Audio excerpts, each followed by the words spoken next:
Ma'aikatan jinya na shirin jefa mutanen Kano cikin matsala, sun ba gwamna wa'adi.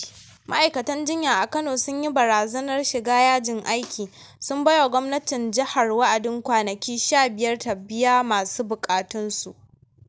A wata wasiƙa da suka aika ofishin shugaban ma'aikatan gwamnati, sun koka kan gazawar gwamnatin wajen biyan buƙatunsu tun shekarar 2023. Daga cikin buƙatun ma'aikatan sun haɗa da batun biyan alawus da ƙarin albashin cohems ko kuwa su daina zuwa aiki. Ƙungiyar ma'aikatan jinya da ungozoma ta ƙasa reshen Kano ta baiwa gwamnatin jihar wa'adin kwanaki 15 ta biya masu buƙatunsu. Ma'aikatan sun bayyana cewa za su tsunduma yajin aiki bayan wa'adin ya cika, matuƙar gwamnatin Kano ƙarƙashin Abba Kabir Yusuf ta gaza biyan buƙatun.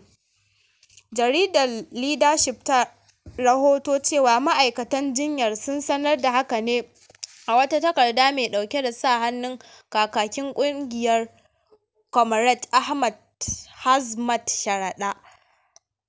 Ma'aikatan jinya na shirin yajin aiki sun ce sun zaɓi ɗaukar wannan matakin biyo bayan gazawar gwamnati na warware kokensu tun watan Disamba shekarar 2023. Ƙungiyar ta aika wasiƙar gargaɗi ga shugaban ma'aikatan jihar Kano, inda ta yi barazanar cewa ma'aikatan jinya da ungozoma za su daina zuwa aiki idan ba a waiwaye su ba. Wasu daga cikin buƙatun ma'aikatan a Kano, wasu daga cikin buƙatun da aka zayyana a cikin wasiƙar sun haɗa da biyan kuɗin alawus ga ma'aikatan jinya wanda suka nemi a ba su a ranar 2 ga watan Fabrairu shekarar 2024.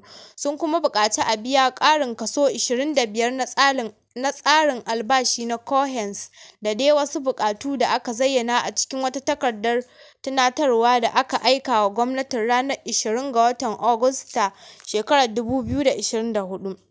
Ma'aikatan jinyar sun kuma bayyana cewa sun yi ƙoƙarin tuntuɓar gwamnati don jin inda aka kwana ta hanyar tura wasiƙu, amma har yanzu babu wata amsa.